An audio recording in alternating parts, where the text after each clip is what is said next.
Hello and welcome to One Stop Co-op Shop, your one stop for board game news and reviews. Hold on to your pants, it's time for a special episode. Hi guys. Hello everybody. Hey guys. If you didn't listen to episode 99, this is the continuation of our bracket countdown of the top 32 co-ops of all time, so stop listening and go listen to episode 99. But guys, we made it to episode 100. Who would have thought? Woo woo! Yeah. 100 And if our episodes. voices sound hoarse, it's not at all like we're recording this right after we recorded episode 99. That's definitely not happening. So I'm 27 beers in already. So this one should be really good. By the way, a one-stop co-op shop does not endorse drinking. But Peter does. All right, before we get into the episode, we'd like to thank our patrons from Patreon. Today we're thanking Peter O'Reilly, who is a co-op lover, William Young, who is a co-op fan, and DeFool Dude Patrick from the Slack, one of our most active Slack member. He is a co-op MVP.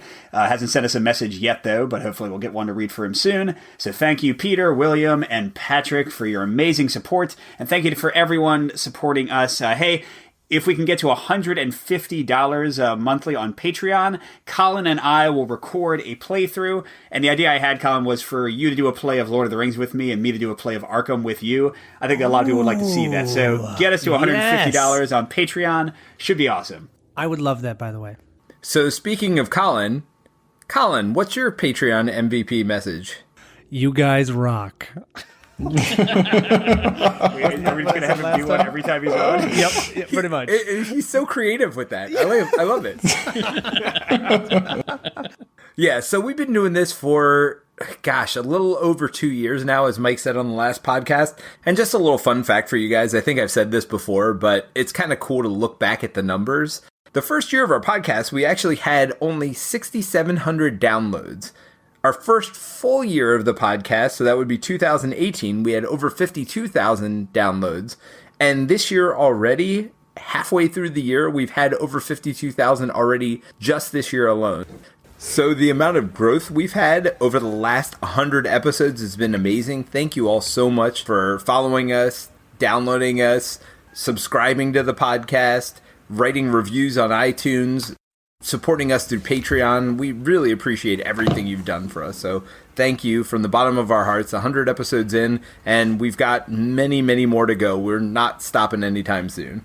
And speaking of not stopping, this bracket of the best co-op game of all time isn't stopping either. I'm about to say what the winner was last week of the groups 1 and 2 going against each other, so please go listen to that and don't listen to this.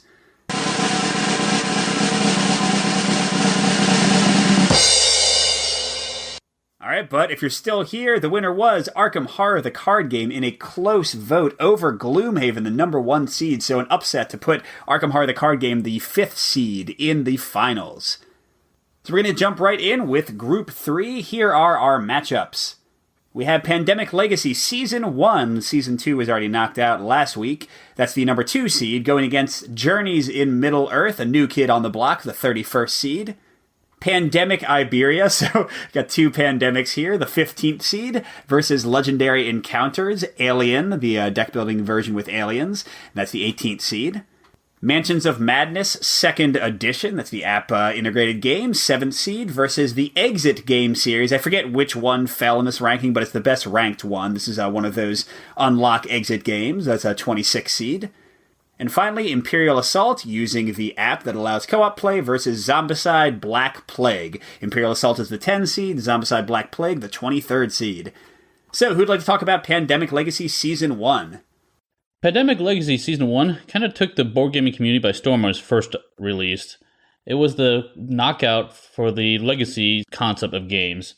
If you're not familiar with Legacy, Legacy is the type of game where you sit down and play it, and you will actually rip up and draw on cards, put stickers on the board, and basically have a unique experience in that game.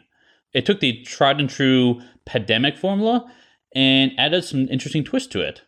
So this game you play over a year worth of time in the game, so it's 12 months, and you can replay months to try and win it, and it tells a cohesive story through the whole campaign. All right, and Peter, why don't you tell us about Journeys in Middle-earth? All right, before I get into that, I'm going to say Pandemic Legacy Season 1, amazing experience. I loved it, but it is only a one-time through experience, where Journeys in Middle-earth is probably one of my favorite dungeon crawl experiences I've had. Now, I will say, it is a 2-player experience. I understand it goes 2 to 4, and at 4 players, the timing is a little bit different, where people feel like it's too rushed. You have to kind of skip some things. With 2 players, it has none of those problems. So I would say if you are going to play it, it's probably better to play at lower player counts, but that doesn't make it a bad game. I mean, there are many games that play better at lower player counts or higher player counts that work better.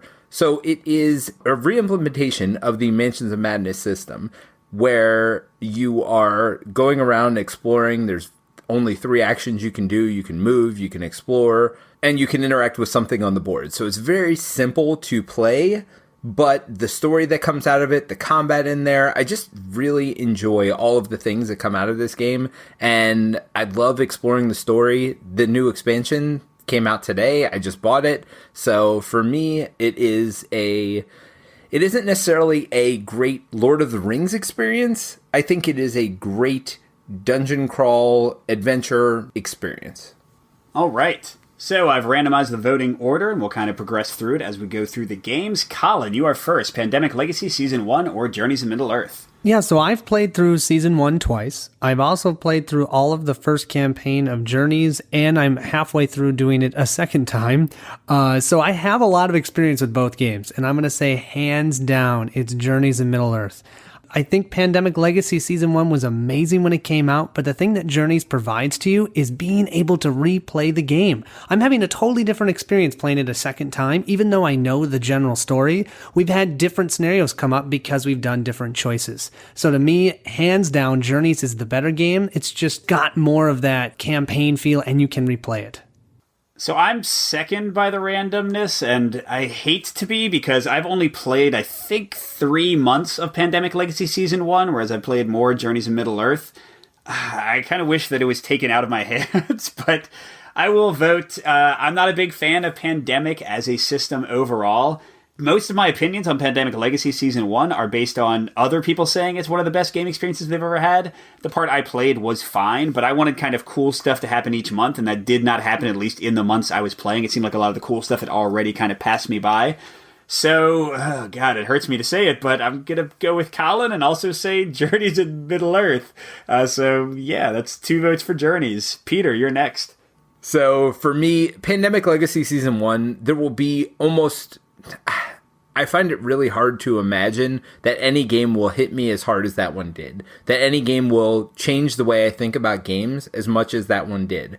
With that all being said, if I'm going to play a game, I'm going to play Journeys in Middle-earth because, as Colin said, it's a one playthrough game. So it's an amazing experience for me, but something that I can't replay, so I can't put it over something that I'm looking forward to playing for years. So for me, it's Journeys in Middle-earth as well. Wow, so that's 3 in a row for the 31 seed over the 2 seed. Ouch. Elijah and Steve, you don't matter necessarily. Well, you matter, of course, we love you. I see how but it is. In this vote, you don't matter, but what would you have said? Hey, what's that? I gotta go. So it would have been Journeys for me as well. I think the way that they did the app and the campaign, the replayability, as Colin had mentioned, the card play is really unique in the game. And Pandemic Legacy, while fun, I just think it would go to Journeys. Wow. All right, Steve, you want to throw a bone Pandemic Legacy's way? This is really a hard one for me. I had a lot of fun in Legacy Season 1, and Journeys is totally my style of game, and I love the Lord of the Rings IP. But the fact that I'm sitting in my game room right now, and I have the Pandemic Legacy Season 1 board mounted on my wall as a memory to that game, and like I can sit down with my wife and look at what we played, I'll give a nod to that one. There we go. All right, so 1 vote for Pandemic Legacy Season 1, but it is ousted. Sorry, Board Game Geek and listeners, potentially. Journeys in Middle-earth will advance the 31 seed to the next round. And hey, we got some Pandemic for your Pandemic. Pandemic Iberia, 15th seed versus Legendary Encounters, the alien deck-building game, 18th seed. So I'll talk about Pandemic Iberia. This is one of those little historical ones they do, every 6 months or every year. This one is set, as the name implies, in the Iberian Peninsula. That's Spain and Portugal, for those not geographically minded. And this is kind of a cool one, in my opinion, because it is a throwback to earlier technology. So, for example, you cannot permanently cure the diseases. And also, movement is a lot tougher. You can't just fly like back and forth over the entire world. You have to either take ocean transport or you can lay down railroads. And I think it's really cool because I think the railroad building is more engaging and more interesting than the kind of basic supply depot setting up of regular Pandemic. I think this is more varied than regular Pandemic and kind of goes a different way each time. I love the theme. I love the change in kind of the feel of the game. And also a nice thing that I think puts this above regular Pandemic in terms of value is that this one has a bunch of nice little variants right out of the gate. So you can make the game harder or more varied without buying any expansions whatsoever. So I think this is really a great, for someone who doesn't like Pandemic, this is one of the top ones in the series for me. All right, so who wants to talk about Legendary Encounters, the alien deck building game? I'll cover this one. If you've played Legendary, Marvel Legendary, or any of the other Legendary games, you know how the system works. You are drafting Ascension style from a pool of characters from the Alien movies. And the cool part about Alien Encounters is that every chapter you play is a different movie. So you get to play through all the movies. And once you've done that, you can continue playing it by mixing and matching all the sets together. And so you can have like aliens from the first one along with heroes from the last one. So I really like the system. I think this is the pinnacle of that system. And so for me, Alien Encounters really encompasses what a deck builder in this Ascension style should be. And there's a lot of cooperation in it as well because they have cards that actually let you play during other people's turns, and then you get to redraw that card. So you're not hurting yourself by doing so, and it gives you that more cooperative feel than in most of the Legendary games. All right, so I'm first to vote here, and this is actually sort of a tough one for me. I've only played Pandemic Iberia a couple of times, and I've played Legendary Encounters, the Alien version, like 30 or 40 times, but I haven't played it in a long time, and I did trade it away to Peter because I kind of got a little bit tired of the Legendary deck building formula. But that being said, I've played Legendary Encounters so much. I think it is by far the best Legendary Encounters for me. I didn't love X-Files or Firefly or Predator, but this one is great, and I love the Aliens movies. I love the first two, at least. So yeah, I'll definitely go for Legendary Encounters for my first vote. Peter?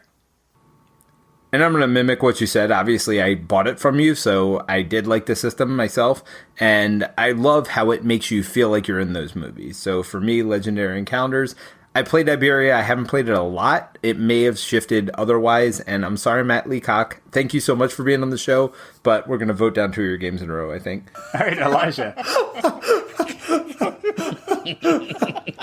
We love you, Matt, but your games suck. No, they're wonderful. Just And thanks for coming on the show. I love it. So again, I'm not a fan of the Pandemic system. I've not actually played either of these games. I know about them both, and for me, I'd go with Legendary Encounters. I love the Aliens movies. Being a fan of the Nemesis, just watched Aliens Covenant last night, and it would definitely be Legendary. I'm not a big deck builder fan, but I'm going to go with Legendary Encounters here. All right, so that takes out both Pandemic ones in this group. But Steve, what would you have voted? So the last matchup was close for me. This one, not so much. I just don't have any interest in Pandemic Iberia, sorry. I've played other Pandemics, they're fine. I don't need to play another one like that. And I really like the Legendary systems, and I really like what they did different and then the counters set up with the scanning and having avatars, so definitely Encounters gets my vote. All right, and Colin, what would you have said? Yeah, I would have also gone with Encounters. I do like Iberia a lot. It is one of the Pandemics that I have kept, but the Encounters with the theme, you really feel like you're in the theme of the game, you're in the theme of the movies, and that just kind of engrosses you in that game. Iberia it just feels too abstract. So, yeah, I'm going with Encounters as well. So that'll put Legendary Encounters at rank 18 versus Journeys in Middle-earth, which is the 31st seed. And hey, as long as they keep coming out with movies, they're going to keep coming out with expansions, apparently, because there's a new expansion that just came out at Gen Con this year. Oh, that's right, for Alien Covenant, right? Yep.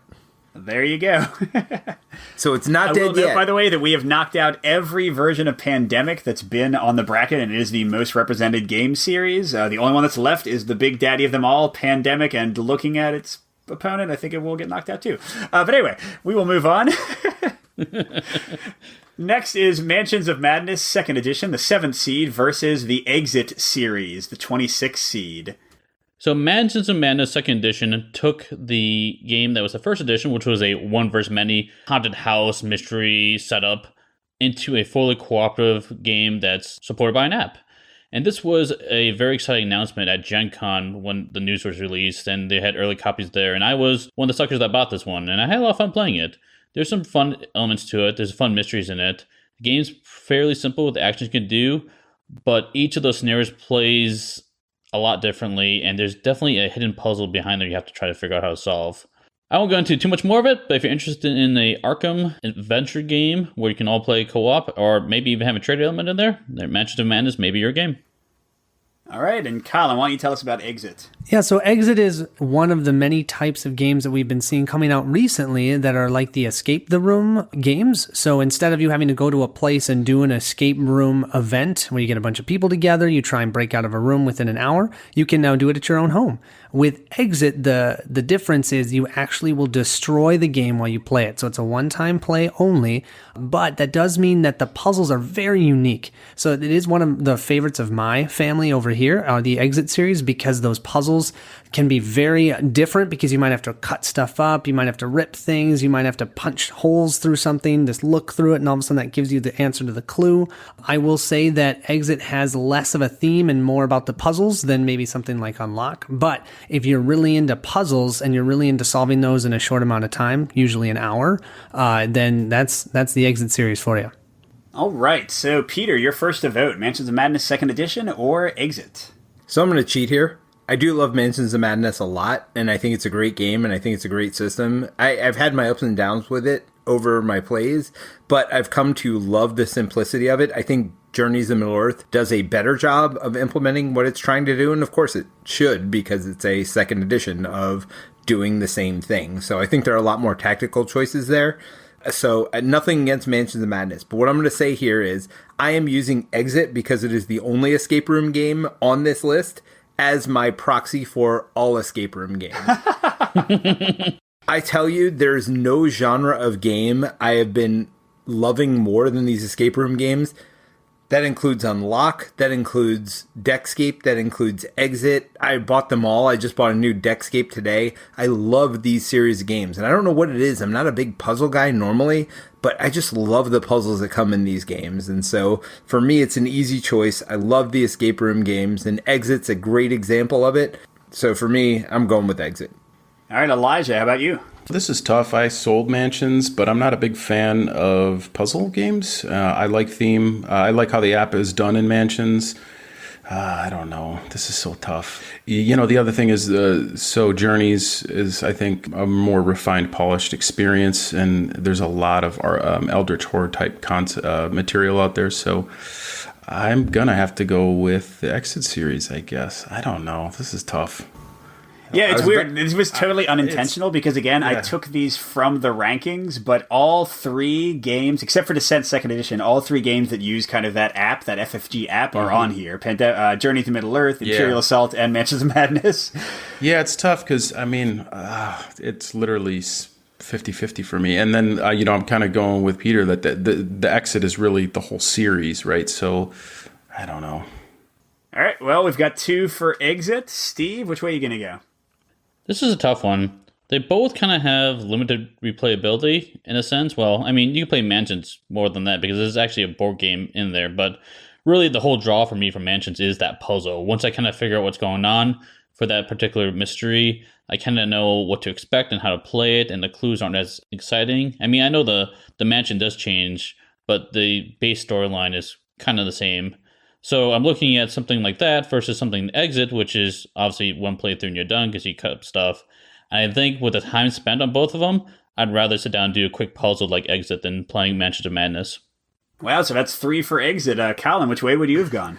I also go Exit. I played Mansion of Madness one time with my wife, and she and I absolutely despised it. So I sold it immediately after that. So yeah, definitely the Exit series. We love it. We've bought every single one of them and enjoyed them all. Huh. Well, yeah, I don't really like Mansions of Madness that much. I think it's got a lot of flaws, and I think most of the games are way too long, like 3 or 4 hours, and I just kind of get bored with it. But I really am not a fan of the destruction in the Exit series. I like the fact that I can sell my copy of Mansions of Madness or download new scenarios for just a couple of bucks sometimes. So I'll be the sole voice arguing for Mansions of Madness, but I'm outvoted. Exit in an upset. The 26 seed will advance. And for our final match in the Group 3, we have Imperial Assault, another game with an app, versus Zombicide Black Plague. So who'd like to talk about Imperial Assault? So Imperial Assault, Star Wars in a Box. It's produced by Fantasy Flight. It's a wonderful game, bringing in a lot of characters from the universe. The cool thing about this game is it's got multiple gameplay styles in the box. So you have the one versus many, where players playing the Empire and you have one or more players playing the Rebels through a campaign system. You have a tactical sort of skirmish where you sort of pick dudes from the Star Wars universe and duke it out. And then later added was the app. And that brings a co-op gameplay to Imperial Assault, where you basically play through some scenarios and the app dictates the movement of the kind of like the AI of the Empire on the board. So it's a lot of fun. The minis are really produced really wonderful. The artwork on all the cards is really nice. There's so much variety in the box. If you're able to play through a one versus many campaign, again, if you want dudes on a map in Star Wars, kind of pick your powers and cards, and then again, playing through the app is a lot of fun. They've released several in-app purchase campaigns, and they've been interesting. We covered this on an earlier podcast review. The AI is a little wonky in the app. There's a little bit of checks that you kind of have to do. I think AI is better implemented in some other games, but it works, and it's actually not as bad once you've played it for a little bit and you get used to it. So it's a really great game, Star Wars in a box. All right, thanks, Elijah. And Peter, you want to talk about Zombicide Black Plague? Sure. Zombicide Black Plague is a game I play a lot with my kids. It's a neat beer and pretzels game, and yes, I feed my kids beer and pretzels every time they play.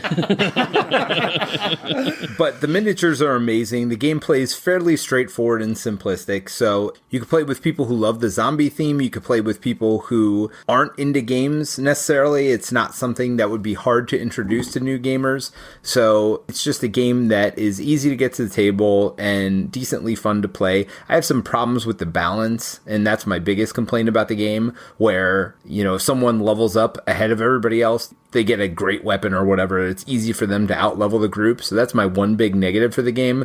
But I do have fun when I play it, and I don't have to think too hard, so that always makes me happy. Cool. So, Elijah, your first to vote, Imperial Assault or Zombicide Black Plague? It's going to be Imperial Assault. There's just more to play in the box. I'm a big fan of Star Wars, and Zombicide, really cool, and I think the mechanics, the rules are done really well, and I enjoy the theme. It's going to be Imperial Assault. All right, Steve. I like what they did with the Zombicide Black Plague. They improved on the original Zombicide rule set by adding tiered weapons and spells and kind of this necromancer runs around. It's a fun game. I enjoyed it. But Imperial Assault, while I dislike the AI in that game, it's just really wonky and hard to use, it just screams Star Wars. And they have these really cool cinematic moments in that game where it's like, oh yeah, this is that scene from that movie, that's awesome. But Imperial Assault, Star Wars in a box, it's got that really cool scene from the movie and really stands out to me. So while the AI is wonky, I would rather play Imperial Assault. 2 for Imperial Assault. How about you, Colin? Well, we'll just put that as a third. I am currently painting my set of Imperial Assault, and I sold Zombicide right after doing the playthrough. I did not enjoy that game very much. Imperial Assault, yeah, it's about the Star Wars theme. It's about feeling a lot more tactical than Zombicide. I just feel like there's a lot more to the game of Imperial Assault than there is for Zombicide. Yeah, and I'll be a fourth voice there. And for me, Imperial Assault, I totally agree with Steve and Elijah that the AI is not what I would have wanted, and I wish it was more streamlined. But what's even worse than that is having to move 50 silly zombie miniatures around a board in a really brain-numbing way every dang turn. So I'll take bad AI over annoying, fiddly AI every dang time. So yeah, it's 4 for Imperial Assault. Well, for me, it's just picking which one's going to lose to Exit anyway, so it doesn't really matter. But I agree with you guys. While the AI in Imperial Assault is annoying, it's not that much easier to do in Zombicide either. There are always little rules questions I have to look up, even though the game is fairly simplistic and straightforward. And it really bothers me that someone can outlevel the group so much. So Zombicide, while it is fun, light beer and pretzels game, it's got some things that hold it back for me. So I'm going to go with Imperial Assault as well. Although I will say, Steve and Elijah, you are wrong. it is not Star Wars in a box. That is Star Wars Rebellion. That game is amazing. I know it's not cooperative, but that is Star Wars in a box for me. I totally agree, Peter. I resent. Yeah, I guess. I mean, in terms of representing the movies, I agree. Same thing with War of the Ring versus Lord of the Rings, the card game. I think War of the Ring kind of covers the whole actual books better. Yes, totally. Well, Lord of the Rings, the card game, is just an exercise in mathematics. So, yeah, of course. So maybe I should have said Star Wars in a box co-op. Like, I get Rebellion is, but yeah, that's a good point, actually. Elijah, you didn't let my dig sink in. Now, I will say, by the way, I'm sort of glad Imperial Assault won because we had all upsets in this group so far. So if it had been rank 26 versus seed 23, that would be a little bit silly. All right, with that being said, we are in round 2 for group 3. Let's run through these quickly. We've got Journeys to Middle-earth versus Legendary Encounters Alien, Exit versus Imperial Assault. And we're going to start with Steve, Journeys to Middle-earth versus Legendary Encounters. This one's pretty simple for me. I would definitely want to play Journeys to Middle-earth way more than Legendary Encounters Alien. Legendary system I liked a lot, but the Lord of the Rings IP and just kind of the whole immersion that Journeys to Middle-earth provides wins it for me. All right, Colin? Journeys as well. I played a whole campaign. I'm doing another one. I haven't pulled out Legendary Encounters since my playthrough almost a year and a half ago. So to me, I'd pick up Journeys anytime. Yeah, this is actually a tough one for me. I was literally about to vote for Legendary Encounters, but then I remembered that my 30 playthroughs of that were almost exclusively solo, whereas Journey to Middle-earth, I think, is really easy and accessible to get anyone to play it with. I've played it with my 6-year-old. I'm not going to try Legendary Encounters with him on that. So, yeah, I guess I'll go... I was not going to vote this way, but I'm going to go Journeys as well. So that's 3 for Journeys. How about you, Peter? Well, it's funny. I thought I was going to have to sell you guys on Journeys this entire time. So that's why my description was totally a sales job. But yeah, no, I mean, I love Journeys in Middle-earth. I think it's a great game. All right, and Elijah? I would agree with all of you, and it would have been Journeys as well. All right, so that's 5 for Journeys. Moving on. And now we have Exit versus Imperial Assault. Colin, you're going to start this one. Yeah, I got to go Imperial Assault. I know Exit. Oh, boo. Get out of here. I know. Exit's great. And that series of games is wonderful. But I personally really love the tactical movement of Imperial Assault. I know you guys don't like the AI. I just didn't really have much of a problem with it. Maybe it's because someone taught it to me first. I didn't have to learn it on my own. And so now it's easy. And so I really enjoy playing the game. It feels like I'm playing in the Star Wars universe. And I really think the app is a lot of fun. So for me, it's Imperial Assault. At the beginning of this, I know I said we're looking forward to our next 100+ episodes, but I'm going to have to pull the podcast right now. It's no good. Well, sorry to say this, Peter. I'm voting Imperial Assault as well. And if this was actually Unlock versus Imperial Assault, I would have a very tough decision, but it's not. It's Exit, and you throw that game away after you play it, and that's ridiculous. Imperial Assault is, as Elijah mentioned, an incredible value for the game. And while I have a problem with the AI, I think everything else in the co-op is great, and I agree with Colin. And I agree with Colin that it's some of the best tactical combat, like in sort of a dungeon crawler tactical minis game I've played. And I love the leveling and how diverse the characters and classes can get. So yeah, totally Imperial Assault for me as well. And Peter, I think we know where you're going. I'm going to throw you away after I'm done with you. Peter's an angry drunk, but how are you voting, buddy? It's Exit all the way. Of course. All right, so... And not only Exit, but every escape room game. Keep that in mind, guys. No, that's not... that is only how you're voting. Exit. All right, so Elijah, Imperial Assault versus Exit. What are we at? Is it 2 and 2 here? No, it's 2 and 1. Peter's the only Exit so far. So, Peter, should I pick Exit? Is that what you want? Yes, pick Exit. So I'm going to go with Imperial Assault. That's amazing. Peter, why would I pick the crappy game over the awesome game? Like, come on. Wow. All right, so Peter, I think your little bird about Star Wars in a box, more than rewarded and revenged. Oh, you guys are just wrong. People can be wrong. That's fine. All right, and Steve, how would you vote on these?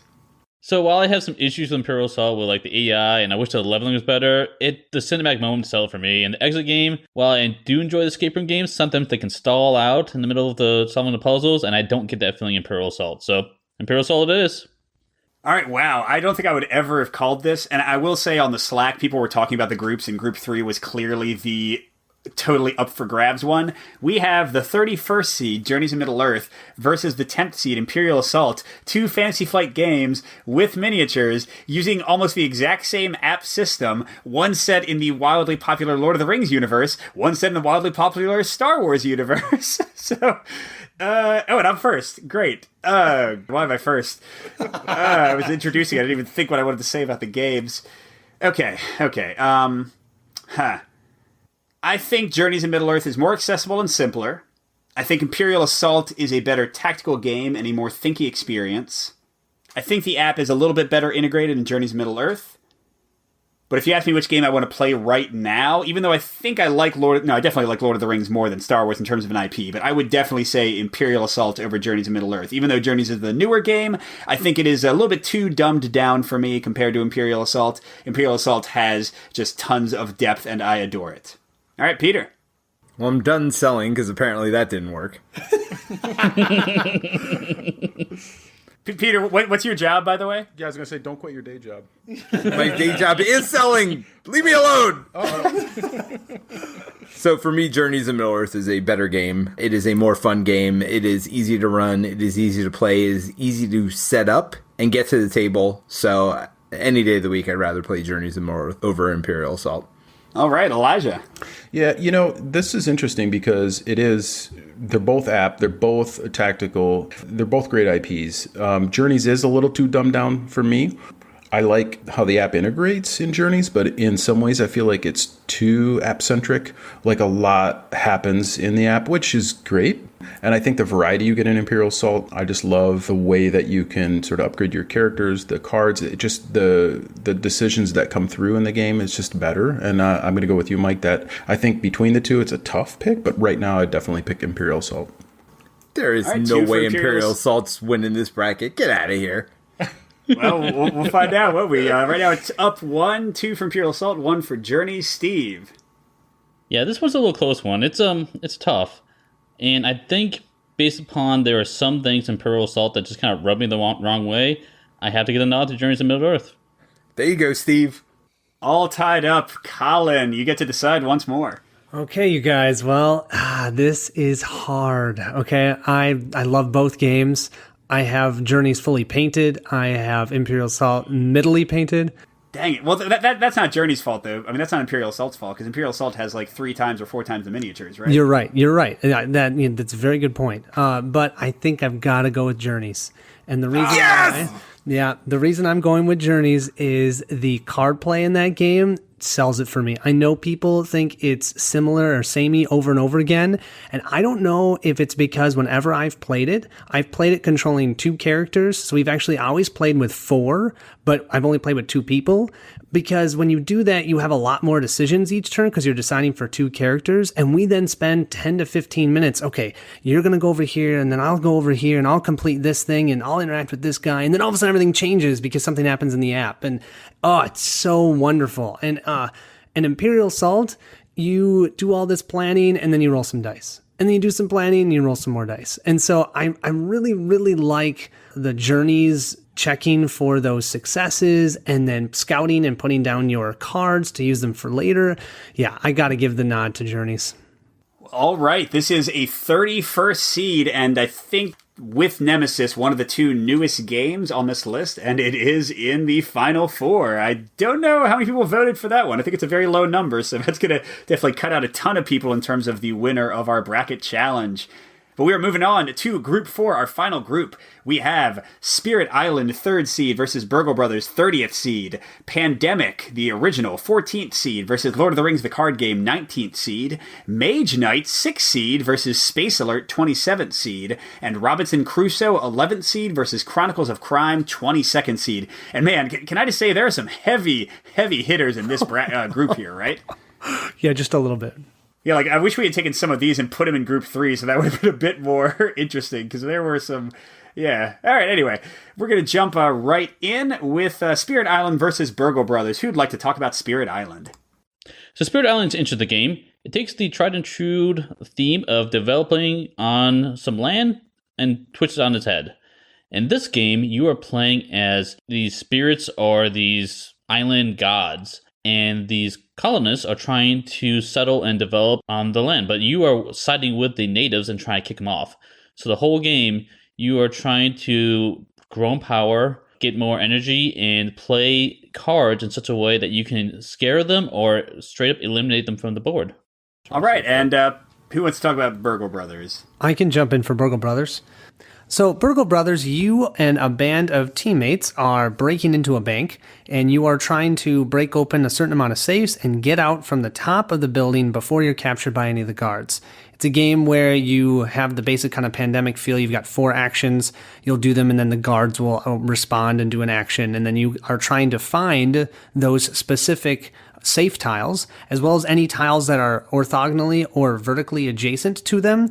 And then you unlock them by rolling some dice. Then you run up to the top floor, and you try and get out of the building before someone is caught more than 3 times. All right, so a little overview of both. Thanks, guys. Peter, you're first to vote here. Spirit Island or Burgle Brothers? You know, I feel bad about Broca Brothers because it's a game we should have reviewed by now. We're 100 episodes in and we still haven't reviewed one of the best co-ops of all time. It really is a great game, but I'm sorry, you ran up against Spirit Island in round 1. Yeah, it's a pretty rough seed here. I'm sorry. I think for most of us, Spirit Island is probably one of the favorites to win the whole thing, and it's just one of the best co-ops of all time, so definitely Spirit Island for me. Yeah, now I'm next. No question, it's going to be Spirit Island. I'll just mention I love the theme, how it turns it on its head and kind of takes this very troublesome, like problematic colonization theme that's so common in games and instead makes it all about indigenous people actually keeping their land. So yay for that, but Spirit Island's amazing. I'm going to vote for Spirit Island as well. Steve? Spirit Island is super engaging, simultaneous turns, a lot of powers to do, a lot of cooperation going on. I love that game so much. Burger Brothers is also fun. I really like the theme on that, but I do have an issue where sometimes when you're playing that game, it may make strategic sense for someone to kind of skip their turns and stay in one spot. And for that reason alone, that not everyone's engaged at all times in the game, I vote for Spirit Island. All right, Elijah. Yeah, I would agree. Burgle Brothers is fun, thematically a lot of fun, happening in that game, but it's a little simplistic. The variety with the spirits and everything with Spirit Island is just a better game. And Colin? Yeah, I'll just echo everything you guys said. Spirit Island all the way. All right, so clean sweep, Spirit Island advances. Next, we have the final chance for the Pandemic franchise. The original Big Daddy Pandemic 14th seed versus Lord of the Rings, the card game. Pandemic, I'll take this one. I haven't talked about one in a while. So Pandemic is about curing diseases. And it's a lot like all the other pandemic games we've talked about. You have different roles. You have 4 actions every turn. You're trying to get cards, and they build up in your hand. And you're trying to trade them, and you're trying to kind of put out the fires of all the diseases and stuff, and eventually cure the diseases. You put these supply depots around, and you can move from them, and you can play cards to move, but then you're cutting off your cards that you need to win the game. So there you go, Pandemic, one of the original co-op games that started the entire thing. We do have to give it credit for being incredibly innovative and really popularizing co-ops in a major sense. Okay, I don't know, Colin or Steve, who wants to take Lord of the Rings, the card game? Lord of the Rings, the card game. You guys probably heard a lot from this already, but if you haven't, this is one of the first living card games, I believe. It's been out for a number of years now, and it's set in the Lord of the Rings IP. And what you're doing is you're grabbing 3 heroes from that universe and building a deck of 50 cards and going against a scenario that's controlled by an encounter set.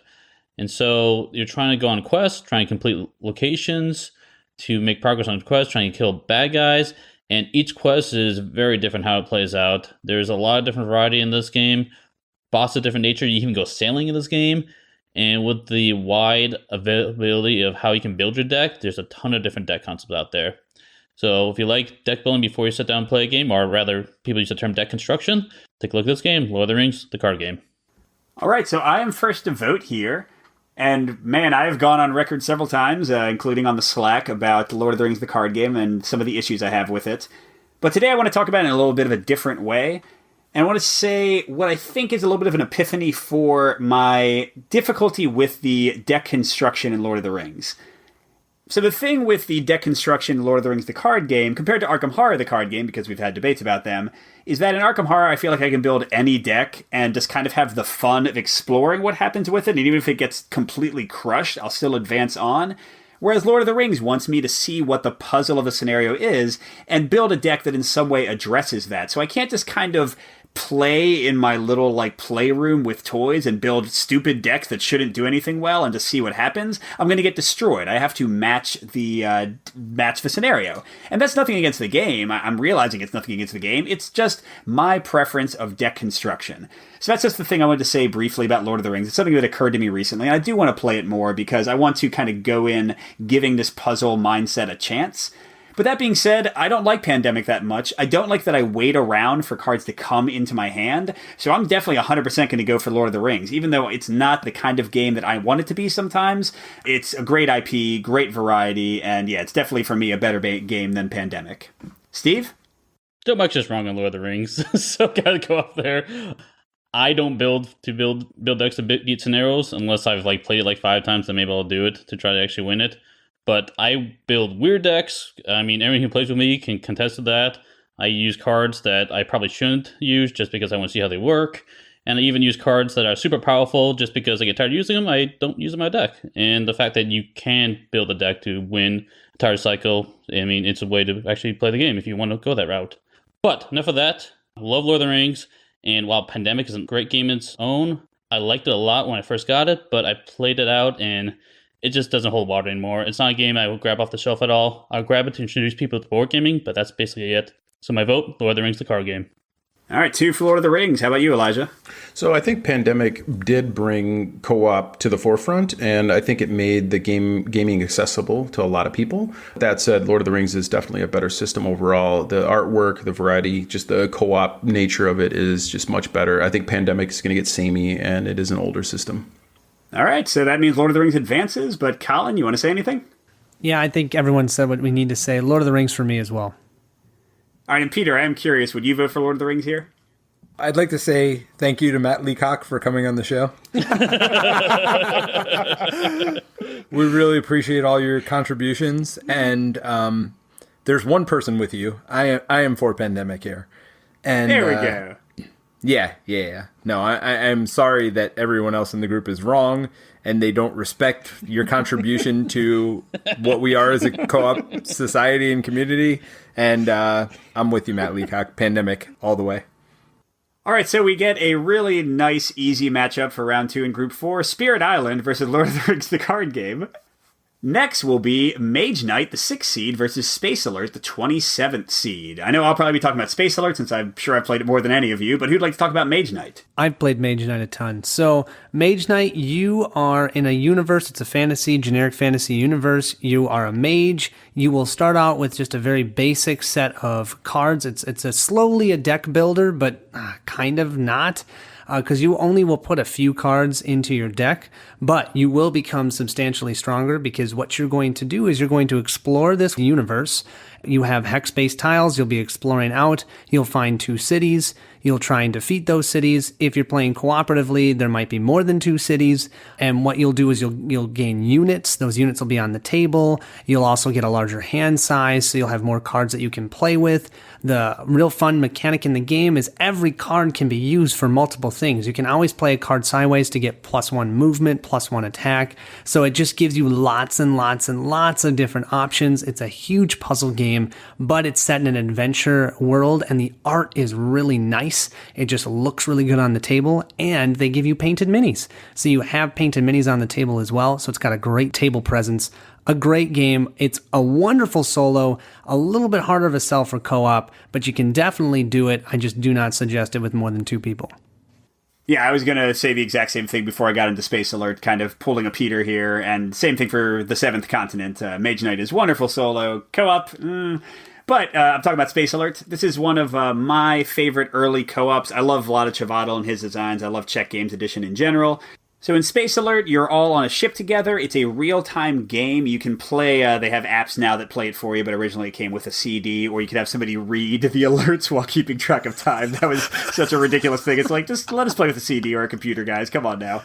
But you're trying to survive as these threats come up. The actions are super simple. You just move or activate little buttons at your station, but the variety of threats is insane. Like, you can have things on your ship. You can have an alien chasing you, and you have to kill it before it molts and grows bigger. You can have big and little ships. You can jump into fighter jets and go fight people. It's a very intense cooperative experience because you have to be in this real time planning. It's a programming game where you plan your actions ahead of time, and you don't find out how all those actions resolve until the end. So you get to laugh at like how Peter, went left instead of right and shot the wrong cannon, and you all got blown up by some giant blob. Well, laugh or cry depending on how your experience with the game goes. But that's Space Alert in a nutshell. All right, Steve, you're taking the votes first. How would you call for Mage Knight or Space Alert in terms of cooperative play? Mage Knight's a fun game. I really enjoy it. It's very thanky, but it's also very long, and I like it for a solo experience. It doesn't hit the table very long just because it's so long. Co-op, I've made the mistake of playing 4 players. I do not recommend that at all. I agree with everyone saying 2 players max for that one. But for me, I think I'd be way more interested in playing Space Alert if I was to play one of these 2 games at this point in time. The silly nature of Space Alert, the theme itself, the chaos, the fact that you have to go wiggle a mouse as one of the actions just cracks me up. So Space Alert's my vote. All right, Elijah? So these are both very different games when they, hit the table, and the experience is very different. I think Mage Knight is a great game. The artwork is great. The play, but as far as co-op goes, it's just not quite as interesting. There's not a lot happening. It's definitely more of a solo experience. In fact, I think it ranks really high in the solo guild, one-player guild on Board Game Geek for recommendations. So Space Alert, totally chaos at the table, and just a lot more fun co-op. So definitely Space Alert. By the way, can I pause for a second? I'm an idiot. I mentioned that Space Alert was designed by Vlada Chvátil. Mage Knight was also designed by Vlada Chvátil. Yes, I was going to say that. Vlada Chvátil showdown right here. Yep, I was going to say that. It's crazy. All right, so we've got 2 for Space Alert. Colin, what's your say? For me, I'd have to say from a co-op perspective, you got to go Space Alert. You have way too much fun when you play that game. When you play Mage Knight co-op, half the time you're going to be sleeping, and the other half you're going to be trying to remember what's going on. And I'm not even kidding. That's how long your turns can be. So for me, Space Alert all the way. If we were talking solo, though, it would be a definite different decision there. So before we go any further, Colin, would you think that you could play Mage Knight simultaneously? Yes, there is a potential to play Mage Knight simultaneously. We did talk about that. Yeah, you could do that. Yeah, I think for me that would make Mage Knight much better if you could do it as a simultaneous game. But most of my fun experiences with that game have been solo, and I'm not much of a solo gamer, so I'm going to agree with everybody else here. I think Space Alert as a co-op game is just a fun co-op experience. Yeah, and I'm also going to go Space Alert. I'm a big defender of this game. It is a favorite of mine. And it's funny, though. I'm looking at my top 20 solo list because I'm about to go record that video tomorrow. And you'll have seen it before this episode airs. But Space Alert is number 12, and Mage Knight is number 11. So Mage Knight did edge it out on solo, but just barely, because I really enjoy Space Alert solo. But yeah, co-op, there's no contest. I don't ever want to play Mage Knight with more than one player, but Space Alert I adore with more than one player. The only negative is you got to teach it to people. That's kind of an obstacle to playing frequently. But yeah, it's a great co-op game. So Space Alert, the 27th seed, will advance over Mage Knight, the 6th seed. And for our final round 1 matchup, we have Robinson Crusoe, the 11th seed, versus another newbie to the game, Chronicles of Crime, which I'm amazed to see is already the 22nd highest ranked co-op game on Board Game Geek. I would not have expected that. So, who'd like to talk about Robinson Crusoe? Yeah, so Robinson Crusoe is one of my favorite co-ops. What you do in Robinson Crusoe is you try and survive, and you fail, usually. So what you're doing is you're stranded on an island. There are 6 different scenarios in the base game, and all of them will have different objectives that you're trying to complete. One of my favorites is you're actually trying to create a family. So it's the Robinson family scenario, and you're trying to actually create a family on the island. But the island keeps hitting you, giving you right and left jabs, and you have to figure out how to deal with it. How you do that is actually through worker placement. So you'll be placing your workers each round, and then if you don't place both workers, you have to roll some dice, and the dice attack you, and then you die. And that's usually a main factor of the game. But that's part of the fun, is that still, even after dying, you can maybe win if you get enough done in the short amount of time that you have. So the game's a lot of fun, but it's very punishing. It's a great co-op as long as everybody knows the rules. All right, and Chronicles of Crime. Peter, you want to talk about this one? Yeah, I love Chronicles of Crime. It's a mystery game done right. where you have pictures of people. So even if you're not somebody who's really good with names and remembering the names, you have pictures of the people, and every single time it refers to them, it tells you what card number they are, so you can keep looking at that same person over and over again. So it really does a good job, I think, of taking these mystery games and taking what's hardest about it, which is taking notes, things like that. It takes a lot of it out of the game and brings it right to the fun part, which is the solving of the mystery itself. The other thing it does really well is VR, and it's the only game I know of, board game, that introduces VR. So when you go to a crime scene, you're looking through your app. So it is an app-based game, just to say that. I know some people don't like that, but for me, I don't mind app integration at all. And it isn't just an app game to me. There is a lot that is going on the board. You get to see almost like what I think a lot of people like about Detective. It's making this board with attaching strings here and there. The nice part about Chronicles of Crime is you don't have to do that. It's all there done for you in the board game. So they take those pictures. They already put them on the board. They've already kind of connected the dots for you. So for me, it's just a great game. And I know Robinson, a lot of people say it's punishingly hard. Well, I agree, but in an unfair way, the way Ghost Stories is. So there's my little shot at Robinson Crusoe before we take the vote here. All right. So Elijah, you're first this round. Robinson Crusoe or Chronicles of Crime? Again, very different games. Chronicles of Crime, to me, I'm okay with apps in my games, but to me, Chronicles of Crime, the app is too much the focus. I'm also not a huge fan of like detective games. I'm very much the survival. So I would have to go with Robinson Crusoe here. The tension, I'm okay with punishing games, being a fan of Eldritch Horror. The mechanics, the co-op nature is totally all over this game. And it's fun. The scenarios, the replayability, the experience every time you walk away is a lot of fun. So definitely Robinson Crusoe. Yes. All right. Colin. Yeah, so for me, Robinson Crusoe all the way. I think the game is a lot of fun, and if you play it enough, you can actually do pretty well. I'm at the point now where I can win the first scenario 9 times out of 10.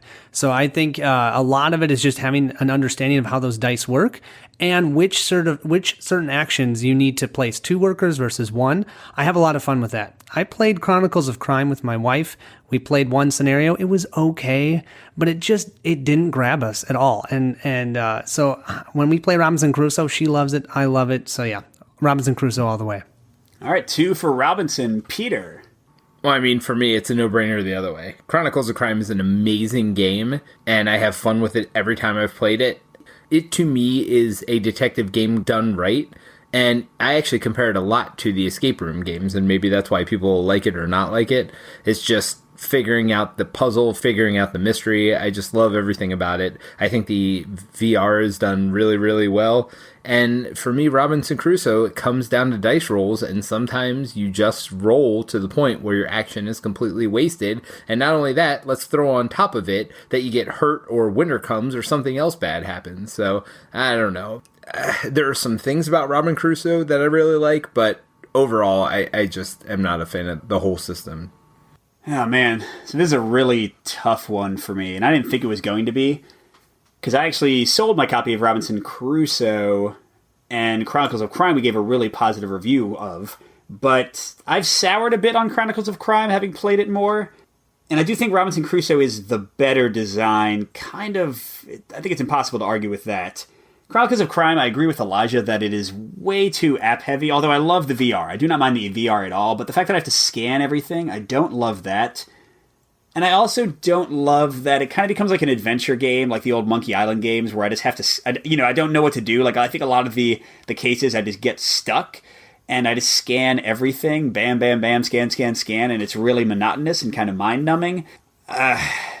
The thing is, though, I think Chronicles of Crime is in a way more cooperative because you talk about the case and, like, as somebody's looking at the crime scene, you're pulling out the cards. Whereas Robinson Crusoe, I played almost exclusively solo, and I don't love it co-op. It does have a great possibility for alpha gaming. But yeah, I'm going to go with Colin and Elijah. Sorry, Peter. I'm going to go for Robinson Crusoe. I just think it is a much better design. Yes. You're crazy. You're all crazy. But it is pretty low for me. It's only because I've really soured on Chronicles of Crime to an extent. Not all the way. I think it's still good, but Robinson Crusoe I do not think is a good cooperative game, but I think it's a better cooperative game as a design than Chronicles of Crime. Steve? When I first heard about Chronicles of Crime, I thought it was really clever how they were trying to implement a VR application into this, and seeing the end result, how they did that, I applauded them. Really smart. And it's a cool system, scanning the cards and be able to reuse the same cards for additional content. It's a very smart system. But for me, the nod has to go to Robinson Crusoe. I love the survival theme. I love the adventure of that game. I love how you have a lot of luck mitigation when you need it, when it really matters. You can definitely do it. And make that decision like, what action really matters to me, and I can normally find a way to make sure I get the result I need to win those games. It took me a while to figure that out, but like Colin said, like the first scenario, once you play it enough, you can actually win more often than not. So definitely Robinson Crusoe. All right, so that means it'll be Space Alert versus Robinson Crusoe, and we are done with all the round 1-1s, so it's going to be pretty quick here, a zippy ending. Let's finish out Group 4, Spirit Island versus Lord of the Rings, the card game. Colin, you are first. Oh, I'm first? Oh. Yeah, this is a very tough one for you, I can imagine. Okay, this is a challenge. Spirit Island is a wonderful game that is not expandable, right? So they have an expansion, but it is all encompassed within the board game itself. Lord of the Rings provides you with so many different scenarios and so many different campaigns that you can play and so many different options of decks. I feel like I still have to go with Lord of the Rings over Spirit Island, just from the standpoint that if I think of what I want to play right now, it's Lord of the Rings. I love Spirit Island. I think it's a great game, but Lord of the Rings, I have that ability to make my own deck. I can make something totally unique and play it against a scenario and see how it goes. So yeah, I gotta go Lord of the Rings. All right, Peter? Oh, come on. It's ridiculous. It's not close. I mean, Spirit Island is one of the best co-op games of all time. It plays well at all player counts. You can teach it very easily. I mean, it's amazing because it's kind of daunting at first looking, but I've introduced this to gamers of all levels, and they've gotten into it really quickly. So for me, it's not close. Spirit Island is, and the theme as well. The theme is amazing. And anybody can get into it. You don't have to be a fantasy lover to get into Spirit Island. So for me, it's a great ambassador for the hobby. It's a great game, Spirit Island. Yeah, I'm going to go Spirit Island as well. I do have a more positive view of Lord of the Rings when I think about it, but I still think it can be very frustrating. It can have incredibly harsh losses that make you feel not very good after lots of time working on building a deck. Whereas Spirit Island, my only complaint with that game is that the end game is sometimes unsatisfying, but besides that, it's the only 5-5 of a review I've done that was all pros. I think Spirit Island is an amazing design, such great value in one box, such amazing variety in the spirits, in a game that is very accessible, but if you want to play like, you know, with each of you controlling 2 spirits in a 4-spirit game, you can get as complex as you want. So it's a phenomenal design. I'm definitely going to go Spirit Island. All right, Steve, it's 1 for Lord of the Rings, 2 for Spirit Island. How you going? Oh, this is a tough one. I was dreading this matchup. These are 2 amazing games, super high for me. So I said earlier that I love being able to explore what a game has to offer. Spirit Island, you got these powers and different spirit combinations you can do and how each spirit can interact with each other. And you have these different adversaries you can play with, adjust the difficulty. And I really like the event deck and that added in one of the expansions. It adds a lot to the game. Tons of room to explore in that one. Big fan. Lord of the Rings, what I can say about that, you can build like so many crazy decks out there. Silly things that shouldn't work, but they do. And I've had so many epic moments in that game where I can remember exactly what players want and how I may have screwed up a few games playing with others. I like Con of the Rings, for example. Or with me, Steve, the one time we played together. Yeah, maybe not the right setup for some of those, but I mean, there's so many epic moments in that game that just really stand out to me, and that game will never get old for me. But I think for me, if I had to pick one of them, I have to choose the one that's a little more approachable. The problem with a game that you have to build a deck up front, it's not everyone's cup of tea. So I think for that, I have to go with Spirit Island. Thank God. Oh. Thank God. Oh! I was not sure what Elijah was going to say. I thought he was going to go 2-2 to Elijah. And man, but Elijah, go ahead and have your vote. I was getting heartburn because I'm like, please, Steve, just call it. Like, don't let this come to me. So here's my take on it. They're both really, really awesome games. It is a very difficult matchup. The problem I guess I have is I'm going to agree with Peter on everything he said, that to me, Spirit Island is more approachable. Mike, you hit it on the head as well, that this is a game you're going to pull off your shelf and play. It's so much replayability, so much fun. It turns the whole genre on its head, right, where you're helping the natives Lord of the Rings is really, really great. For me personally, it's too puzzly, and this is edging into the lifestyle category, where it's just kind of like Netrunner. It's something you really have to get into, really appreciate the value of all the cards and the deck designs and all of that. And I think Spirit Island is nothing like that, right? You pull off the shelf, teach it to anybody. So for me, it would be Spirit Island for sure. All right, so we got Spirit Island advancing to the quarterfinals? Yes. All right, Peter, you are the first to vote on what will lose to Spirit Island, Space Alert, or Robinson Crusoe. I mean, come on, is there a question? Robinson Crusoe's a luck fest, and Space Alert's fun. So I'm going to pick Space Alert. All right, I will not agree that Robinson Crusoe is a luck fest. I think they can mitigate a lot of the luck. Yeah. But I will go back to what I said. Like I said, for Chronicles of Crime, I think Robinson Crusoe is fairly weak as a co-op experience, and I mostly played it solo. Space Alert is a amazing co-op experience. So even though I would say the design of Robinson Crusoe is more kind of ingenious and thoughtful, I'm going to go for Space Alert as well here. Steve? Both the games sound pretty fun, but I love the adventure in Robinson Crusoe. I love how your decisions come back to haunt you later. It's gotta be Robinson Crusoe. Love that game. All right, Elijah. I'm okay with either losing to Spirit Island, so no, I'm gonna. So I would agree. Space Alert's more fun to get to the table. But me personally, if I was to pick between these two, it'd be Robinson Crusoe. Wait, so Space Alert's more fun, but you're voting Robinson Crusoe, right? So Space Alert is more fun from a co-op perspective. I think at the table, the chaos and sort of that interplay between the roles and things. For me personally, I love exploration. I'm a huge fan of history, Age of Sail. I love the concept of the whole Robinson Crusoe struggle to survive. That's more fun for me personally. And I think it is a very tight game mechanically. I don't quite see the luck coming through. Sure, there's some luck, but again, I don't mind throwing dice in Eldritch Horror. So for me personally, Robinson Crusoe, I think, is the better game if I was to pick between the two. All right, tied it up. Colin, which way are you going? Yeah, I got to go Robinson Crusoe all the way. I personally prefer that game. I actually don't see any problem with the co-op. Whenever I've played that game with more than one person, it's been a wonderful experience. There's so much talking across the table. You can help other people by putting other workers in locations to support them to guarantee that certain actions are done. When you have to go hunting, you have to place 2 workers. You might not even have 2. You might be able to send somebody else to help them with that. So to me, from a co-op perspective, from an adventure perspective, Robinson Crusoe beats out Space Alert. Space Alert's fun, don't get me wrong, I like the game, but Robinson Crusoe, with the adventure, with the scenarios, with the challenge, and with worker placement. How many worker placement co-ops do you know? I really like that. So yeah, Robinson Crusoe. All right, so we've got Robinson Crusoe, the 11 seed, versus Spirit Island, the 3 seed. One of them will go up against Journeys to Middle-earth, and then one of those will go up against Arkham Horror, the card game. So before we go any further, you heard it here first. Episode 101, Steve, Elijah, Colin covering Robinson Crusoe. I would love to cover Robinson Crusoe. No, that sounds fun. I think we should cover a game design mechanic of Luckfest and dice. And Peter, maybe you could host for us. Yeah, see what you actually mean by a Luckfest, because I'd like to know. Well, yeah, again, I don't agree with Peter on that. And actually, Colin, with what you're mentioning, I haven't played Robinson Crusoe in a long time. I'm remembering that there is more co-ops. Maybe I was a little bit harsher there. But it is me for Spirit Island versus Robinson Crusoe. No contest. I think Robinson Crusoe is a great design, but Spirit Island is a phenomenal design. I love the simultaneous nature, the variety. We've talked about it. It's great. I'm Spirit Island all the way. Steve?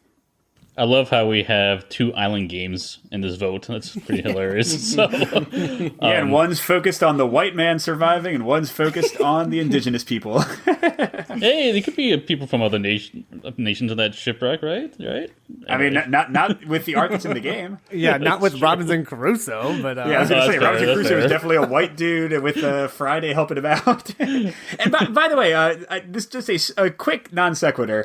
Friday in the book... From what I remember, maybe I'm wrong, I thought Friday was a Native American from the U.S. coast and not an African American, but in the board game, he's an African American. I'll look it up while one of you is talking, but I am a little bothered, if that's correct, that they have this weird racial mismatch for the game. But that's neither here nor there. Steve, what do you think should win? I don't know. I just want to make sure the dog survives to the end of that game. That's all that matters to me. Yes. He can only go hunting, but he's good for something. Exactly. Yeah, so this is a tough one for me, but I do think, while I do enjoy the Robinson Crusoe, I love how your decisions come back haunt you. Spirit Island just has a ton of depth through it, and it always hits a table. I can play it in 30 minutes by myself, or have a long game with 4 people. Spirit Island's my vote. By the way, just verifying, yes, Friday is a Native American. And I guess in the board game, it's not entirely clear, but I do feel like he's being depicted as like an African tribesman. So, come on, get your act together, game. But who is next to vote? We've got 2 for Spirit Island. Elijah. Yeah, it's going to be Spirit Island here. It's a way better game. It's ranked 3 for a reason. So, seed 3 on BGG. Just like Pandemic Legacy Season 1 was ranked 2 for a reason? We voted it out first round. Just like the 7th Continent was ranked 4 for a reason? All right, that's 3 for Spirit Island, so it is advancing. But Colin and Peter, have your say. So for me, it's no contest at Spirit Island for sure, but I do think Robinson Crusoe, I mean, you got to remember that it is actually almost simultaneous as well, because you're all going to be choosing your actions together at the same time. You'll then activate them in a specific order, so you might do one action, then I'll do an action, then you'll do an action. It all depends. So I do like that both of these games have somewhat of a simultaneous feel, but the depth, the complexity, the theme, everything is leaning towards Spirit Island for that. So Spirit Island for me. And Peter. Yeah, no, it's obviously Spirit Island for me. I think it's a great game. All right, so we've got Spirit Island and Journeys Middle-earth, the 3 seed versus the 31 seed. That is a wide gap for the privilege of going against Arkham Horror, the card game, in the final match. And, I'm going to randomize again the voting here and also at the end just to really mix it up. So, I'm first. Okay. Yes, definitely Spirit Island for me. I do think Journeys in Middle-earth is pretty cool, but I agree with Elijah, going back to what he said earlier, that the app is kind of a little bit too heavy-handed in this game, and I think Spirit Island, they're both very accessible, but Spirit Island, I love the one-off play of it, even though I like the campaign of Journeys in Middle-earth. Okay, there are some scenarios I wasn't that enthralled with, so Spirit Island for me. Colin, you're next. Yeah, I'm actually going to go with Journeys. I was amazed that I'm thinking this, but I decided to go with Journeys because if I think about what I want to play with most people, it would actually be Journeys over Spirit Island, because I feel like Spirit Island, it's a little bit slower. They're going to have a harder time. They have to be ready to do a lot of thinking. With Journeys, you get immersed. You're getting right into that game. You've got those simple decisions that can make long-term effects with deciding which cards to prep and where you're going to go across the board. Yeah, so for me, the adventure feel of Journeys actually outweighs the thinkingness of Spirit Island, which is amazing, but it is true. All right, so 1-1, Elijah. Wow, interesting. These are both great games in their own right. Just being put together like this, I'm going to have to go with Spirit Island. It is, I think, the better game for me personally between the two. Journeys is a great game. I love the battle map and then zooming out to more the world map. I love the card draws and stuff, but Spirit Island, just the variety of the spirits and the whole concept is just a better game. That's 2 for Spirit Island, 1 for Journeys Middle-earth. Steve, you're next. I'll reiterate that I enjoy exploring what a board game has to offer, and Spirit Island does it in spades. All the knobs you can turn, all the different player combinations, spirit combinations you can do, and the different player powers you can do. Love it. Spirit Island's my vote. All right, and that means Spirit Island's advancing, but Peter, what do you say? I would have picked Journeys in Middle-earth. For me, it's a more exciting experience. I do have a problem with the end of Spirit Island a lot of times. Like you said, it sneaks up on you. And Journeys in Middle-earth, I've had fun with every mission I've done so far. So for me, the fun factor is there in Journeys in Middle-earth, where Spirit Island, and I've said this a lot of times, I love everything about the game, but then when I think about playing it, I don't want to play it. And I'm not really sure why. It's just the fun factor for Journeys in Middle-earth is there for me more so than Spirit Island. All right, so we go into an epic matchup, and it's funny with all the upsets we had that we still end up with some very, very high-seeded games. We've got Arkham Horror, the card game, the 5th seed overall, versus Spirit Island, the 3rd seed overall. I have randomized the order. I'll tell you the entire order so you can all kind of anticipate. Peter's going to be first, I'm going to be second, Colin is third, Steve is fourth, and Elijah is fifth. So Peter, Spirit Island or Arkham Horror, the card game? Well, for all the reasons I just said, I'm going to stick with Arkham Horror. I've really had fun, especially the later the campaign goes. I really think they've refined the mechanics really well. Just some of the cards they have where you're holding them in your hand and you can't tell the other person what's going on in your hand, but you are clearly making suboptimal plays. Things like that and the insanity mechanics just really stick out to me. And the story, even though I'm not a huge Arkham Horror or Lovecraft kind of guy, the stories are just really well written in Arkham Horror. So for me, those stick out in my mind much more so than anything I've done in Spirit Island. So I'm going with Arkham Horror. Oh my gosh, this is such a tougher decision than I thought it would be. Spirit Island is my number 2 solo game, and Arkham Horror is my number 1 solo game. But I have to think about co-op. I have to get kind of nitpicky because both these games are fabulous for me. I guess if I had to nitpick, while I usually like simultaneous turns, I do feel like Spirit Island, I can often play my own island and play my own thing and not really interact much with the other players until mid to late game. Whereas Arkham Horror is kind of constantly deciding who's going to go where, and I'm going to come and shoot like the monster on you, or you're going to get the clue that I couldn't get, or play cards on me. So, it hurts to say, even though Arkham Horror is my number 1 game, this is so close in my mind, but yeah, I'm going to go for Arkham Horror as well. All right, Colin, you are third. Yeah, I think I'm going to seal the deal here. I think I'm going to put Arkham Horror over Spirit Island. Oh my gosh, really? Yeah. I never suspected that. No, I would not. Like I said a month ago, I would not have said that. So I've been actually playing recently with Terrence from our Slack, and we have been having a blast playing this game. And I cannot believe how much fun I'm enjoying of Arkham Horror. And if I think about which game I want to play, it's going to be Arkham Horror over Spirit Island. And a lot of that has to do with the campaign.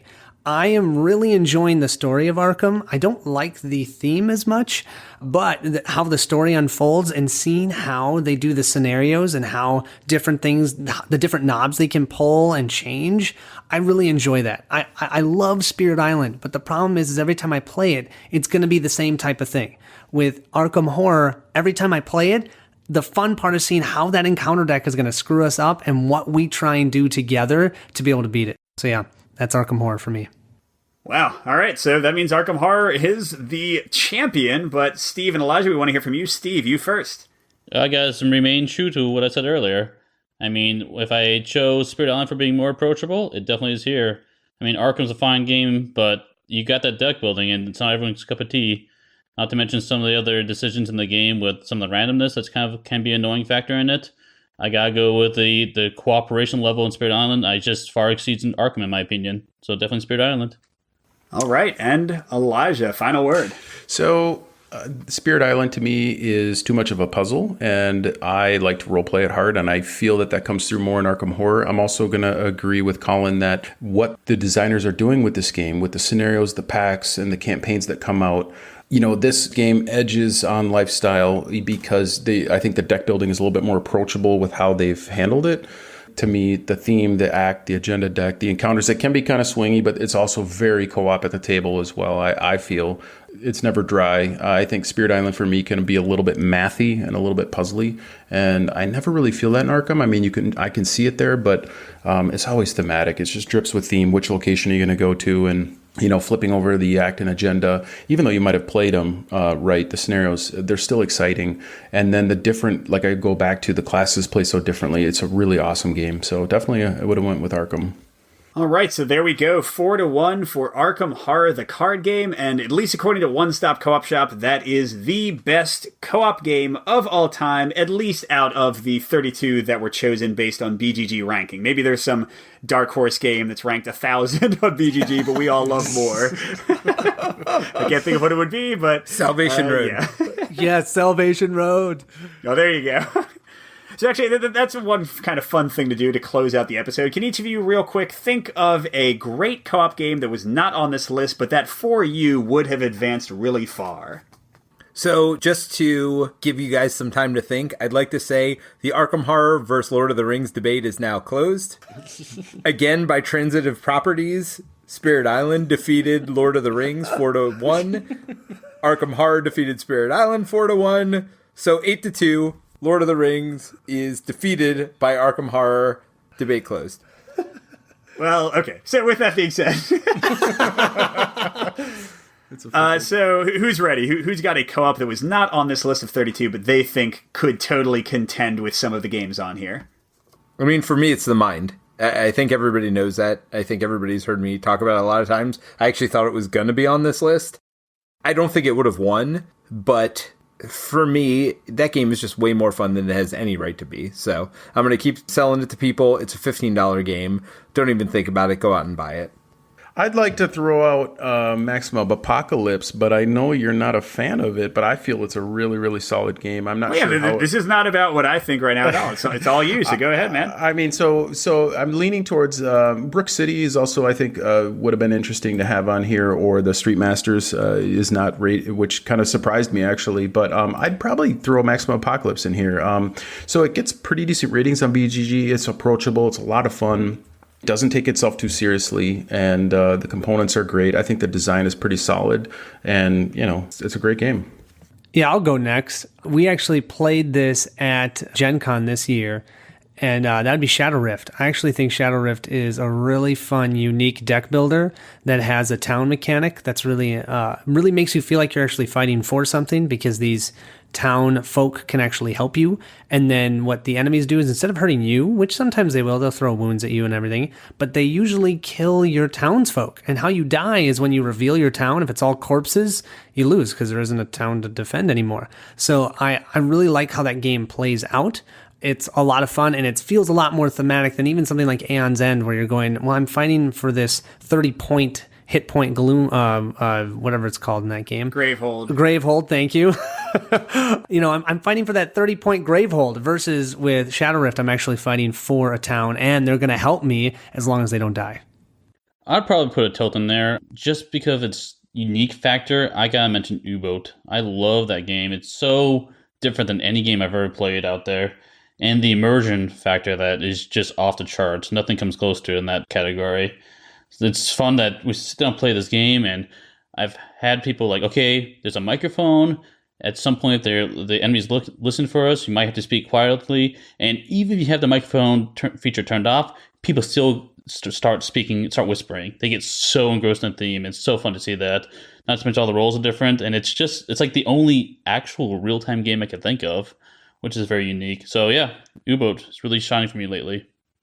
All right, and I'll finish up. I was actually going to say Street Masters, but you kind of already called that out, Elijah. And honestly, I would say Ultra Quest over Street Masters, even though I haven't played the full game yet. I'm pretty sure that's going to knock it out for my favorite of that genre.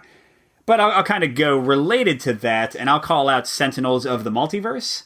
Now, I do think this one is very hard to run, so if you're playing with me, you'll have a lot of fun, but if you're not playing with me, you might not have as much fun. I'll say that right off the bat. But kind of like Spirit Island and some of the other games we've talked about, the ability to explore new decks and kind of play around with really fun stuff, and just the infinite matchups of environment and villain and heroes is really, really fun. And this one is the interesting one in that I've played it on the app. Almost most of the time I played it on the app, and that's solo.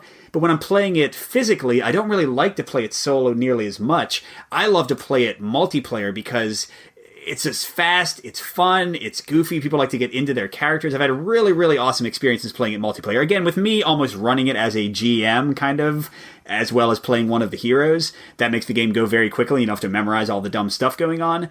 So, if you can get someone who knows the game well and can have it running smoothly, I think Sentinels of the Multiverse is awesome, and I really like it. So, all right, you made it, and we made it. 100 episodes of One Stop Co-op Shop. Ridiculous. I got to be honest, you guys can ignore the other 98 episodes, just listen to 99 and 100, and you've got all our opinions on everything. Seriously.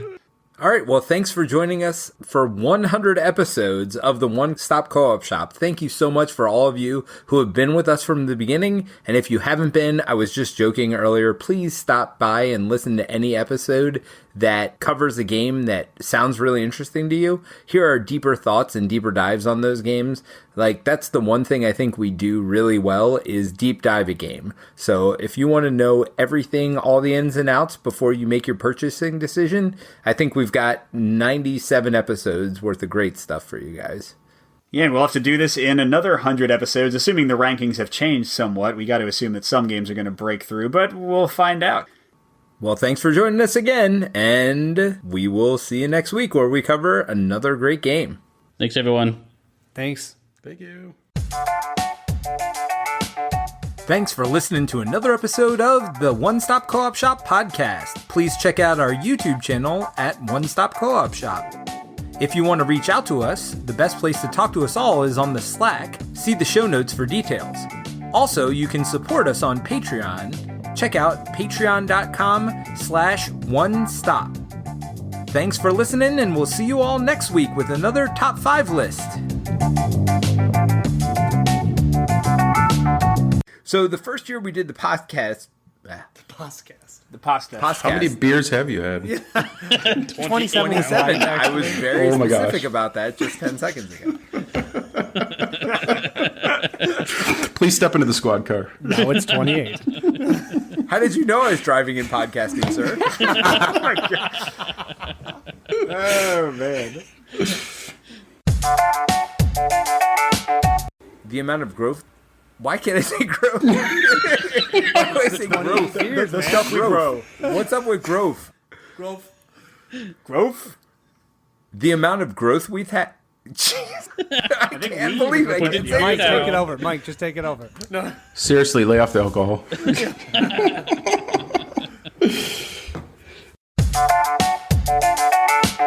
All right, well, that was a very fun episode to record. I was very against it to begin with, to be honest. I didn't know how it was going to turn out, but I was super happy with the results for that one, and I hope you guys were too. So, all joking aside, I know we joked a lot about drinking during this episode, but we do not encourage that. I had not been drinking. I was actually just really tired. We were all really tired. We'd been doing this for like 3 hours, and it was the end of the night, so we had a lot of fun with it, but we are not encouraging drinking to excess. Just want to make that clear at the end of the episode here. We just had some good fun with it. But I do want to say, we had a contest associated with this bracket challenge, and there were over 160 entries. Of those 160 people, only 6 got the final 4 correct, and then 3 of them actually had the final matchup, which was Arkham Horror versus Spirit Island. And I want to shout those 3 people out and then let you know who the winner was, because we did have one person who got it exactly right. So they are the winner of the contest, and I'll shout them out as well. So the 3 people who got the final correct were Jan from over at the Slack. So obviously having some knowledge of us, talking to us behind the scenes, did Jan some good. We also had Richard Newman, but the overall winner was Benjamin Malatov Leva. So congratulations. Hey, Mike. Yeah? I forgot to do this. It was so late in the night and I was tired. Well, that's okay. Say something funny. I got nothing. It's late at night and I'm tired. And it's late at night and I'm tired. And it's late at night and I'm tired. And it's late at night and I'm tired. And it's late at night and I'm tired. And it's late at night and I'm tired. And it's late at night and I'm tired. And it's late at night.